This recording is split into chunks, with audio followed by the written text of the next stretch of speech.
Hey everyone, it's Ben Hardy here, and in today's video, we're reviewing the new Lexus GX550 Overtrail. We're gonna see if I made a mistake by not picking up one of these. Before we get in this video, I want to give a huge shout out and thank you to the Brent Brown Toyota in Orem for giving me some time with this GX550 Overtrail. I'll include a link to their website in the description down below so you can check what they have currently. I'll also include a link to my car buying guide as well. Let's get into it.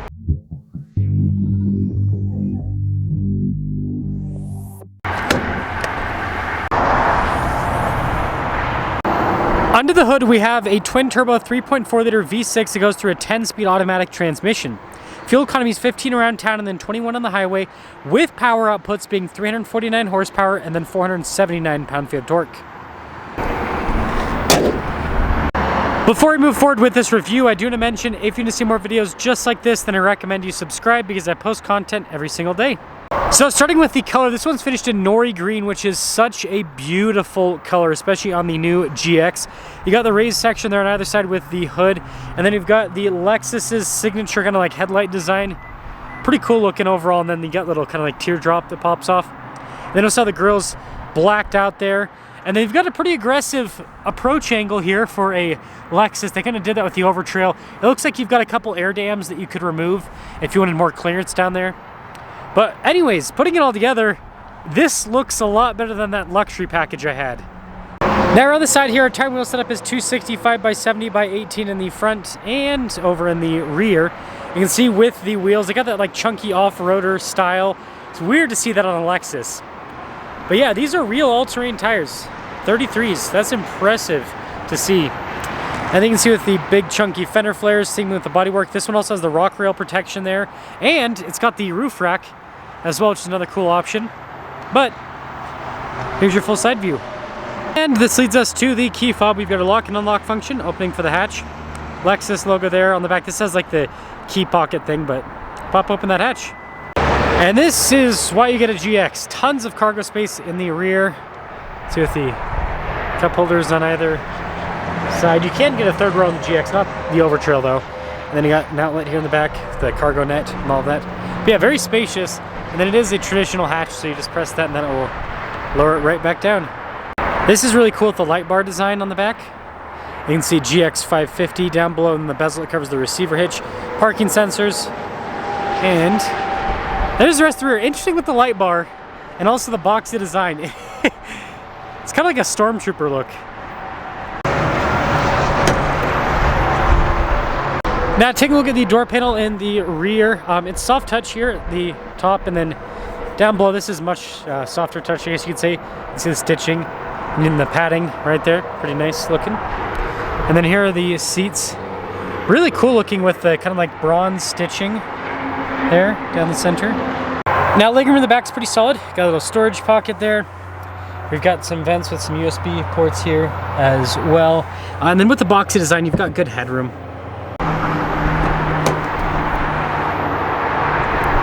Now take a look at the front door panel again, soft touch here at the top. Blind spot ring with those very boxy mirrors.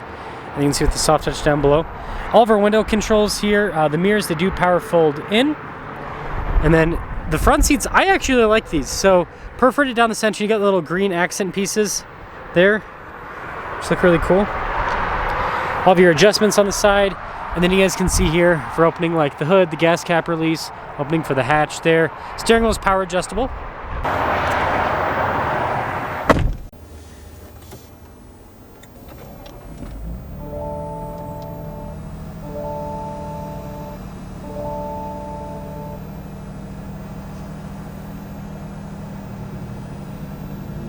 With the steering wheel, we've got soft touch all around. Paddle shifters are on the back for that 10-speed. We've got stuff like adaptive cruise control, lane centering. We've got volume voice command controls there as well. And overall, just a cool looking steering wheel design. Then you got your traditional stocks on the back, so they keep things simple. Full digital gauge clutch, you can see 17 miles per gallon for the average fuel economy so far on this. But you can also, change what the gauges show. They're pretty customizable on that front. And then we do have different drive modes with this as well. It's got like fun little animation for the drive modes. Look at that. It's like a spaceship with the GX550. That's kind of cool.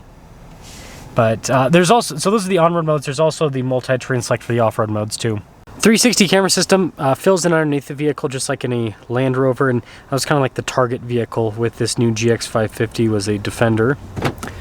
And as for the rest of the infotainment system, you got like the top portion of the screen with the shortcut bar there on the side. Pretty straightforward to use. And then down below you've got all of the climate controls, so dual zone climate with this. You can see heated and ventilated seats, heated steering wheel, and you have the auto function on them if you want to do that with the seats as well as the climate, and then you got a little physical volume control right there. Now I've got our mode select there, so you can do drive mode, you can do the multi-terrain select, the crawl control all with that, stability control and tow haul mode, and this actually has trailer brake controls, and that's just for the camera. And then I still think this is funny with how like over-engineered this whole tab is right there.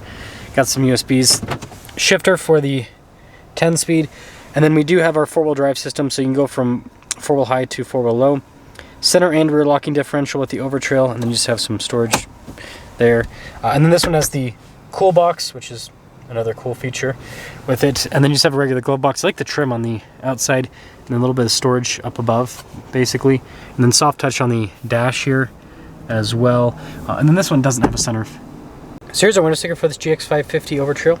It's the base MSRP there, and then this one has a few options, including like the rock rails, roof rack, all that. $73,159 is total. Let's see how it drives.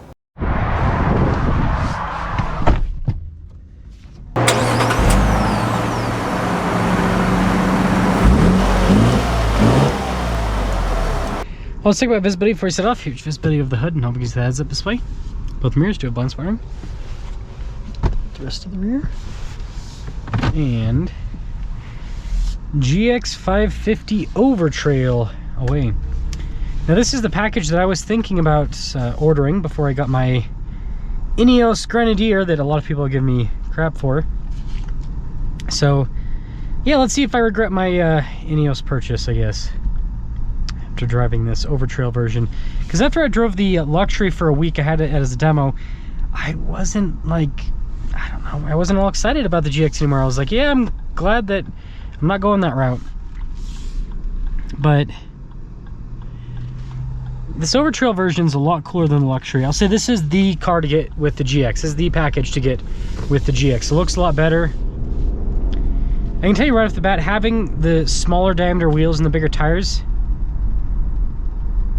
it helps out a bit.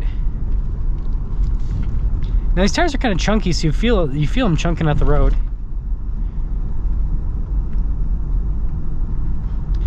It's weird. This is a body-on-frame SUV, but it drives very unibody-like.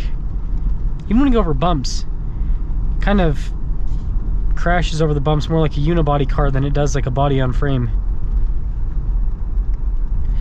And I think that's because Lexus has really firmed things up with the suspension to make this handle well, but there's a cost for that, and that cost is kind of crashes over the bumps a little bit.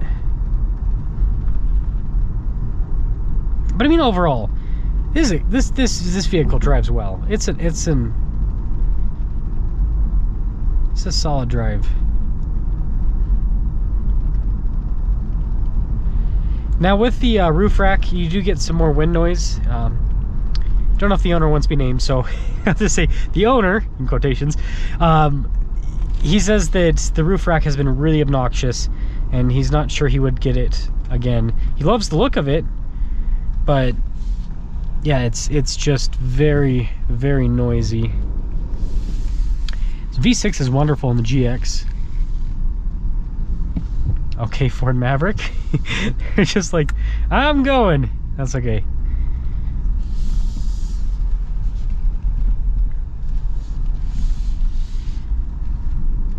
Let's get a little acceleration here. Yeah, not bad. Getting 479 pound-feet of torque. This thing's wonderful with the power. Yeah, even at 35 miles an hour, I can already hear that wind noise happening up there with the front of the windshield in with the roof rack. Yeah, that's pretty obnoxious. So I agree on that. So overall, GX550 Overtrail, I think this is a really cool vehicle. If you're gonna get an Overtrail, I think this is the one to get. The Overtrail Plus with the massaging seats and the upgraded sound system, yada yada, no, it's a waste of money. This at $67,000 to $73,000, somewhere in that price bracket, super good value in today's market with an off-road SUV. Super good value. So that would be and just the GX. Like, this is the GX to get if you're getting a GX. Looks the coolest, and I love this interior. It makes sense with the theme of the car. Now, do I regret not getting one of these? Nope. I think this is a really cool car. Lexus has just put the money in a different place than what Ineos did with their car. All the money in this has gone to advertising. I'm just kidding. I had to make the joke because Toyota spends so much money in advertising. It's crazy. The money's gone into making this luxurious, right? It's got adaptive cruise control. It's got a heads-up display. It has heated and cooled seats. It's got this big fancy infotainment system. So you get a lot of luxury with this. With the Grenadier, you have to stick the key in the ignition. So the money in that car has gone to the mechanical stuff. Now this has some rugged mechanical stuff, but it's not the same as the Grenadier. You look underneath the vehicle and you'll understand. This is an off-road vehicle, but it's definitely more tuned towards, you know, being an off-roader and a luxury car, whereas the Grenadier is just an off-road car. I would never call that a luxury car on any planet. So for me personally, I would rather have the money spent there than the money spent in luxury stuff like this. But I think a lot of people are going to like this. I think a lot of people that do minor off-roading or don't off-road but just want a cool looking SUV and are going to daily drive it, they're going to love this. It's a really cool car, and it's got all the modern tech that you'd want. So let me know what you guys think about the Lexus GX550 Overtrail, but definitely the GX550 sweet spot.